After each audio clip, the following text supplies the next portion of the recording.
On the continuing subject of economic calamity and with respect to climate change, have most of the world's major central banks warned about a carbon bubble that could burst and damage the world economy?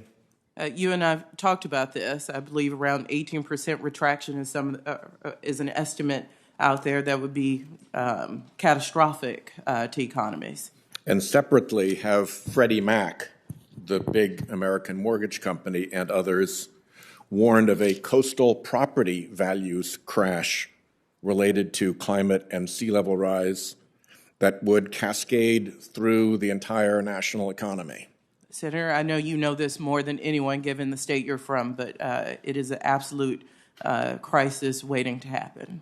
And are those not both the sort of economic crises that come on suddenly with a sudden collapse? It's the nature of bubbles and crashes when things go wrong that it happens catastrophically and dramatically, is it not? That is correct, but we do know it's coming, which is why we have to do something about it. Precisely. Thank you for making that a point in this hearing.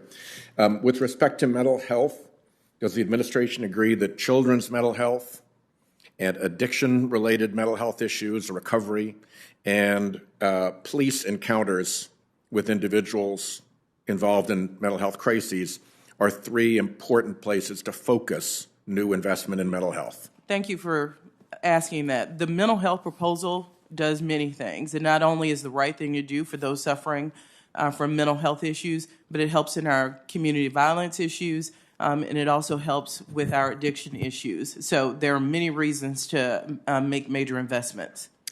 With respect to the billionaire minimum income tax, I would just like to propose to you that you keep your mind open to the prospect of the so-called Buffett rule, supplementing the billionaire's minimum tax. It has very broad support, and it relates to people who it starts when you're making over $1 million a year, and it kicks in fully when you're making $3 million a year. And it's, again, a basic minimum tax to make sure that people who have those kind of resources aren't paying a lot of lawyers and lobbyists and tax advisors to end up paying lower tax rates than firefighters, nurses, and teachers. We will absolutely keep that in mind. And my last point, again, coming from Rhode Island, and speaking on behalf, I think, of many coastal states, we've discussed this already, but the U.S. Army Corps of Engineers has a very significant account that is called its Inland and Coastal Spending Account. And it has run an average of $1.36 billion for inland projects, compared to $113 million for coastal projects.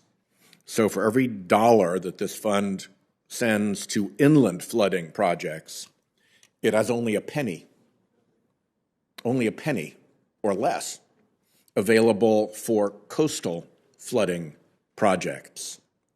And this is obviously a matter of great concern, not just to Rhode Island, but to coastal states everywhere. I think our friends from Louisiana are seeing the highest rate of coastal loss and erosion of any state in the country.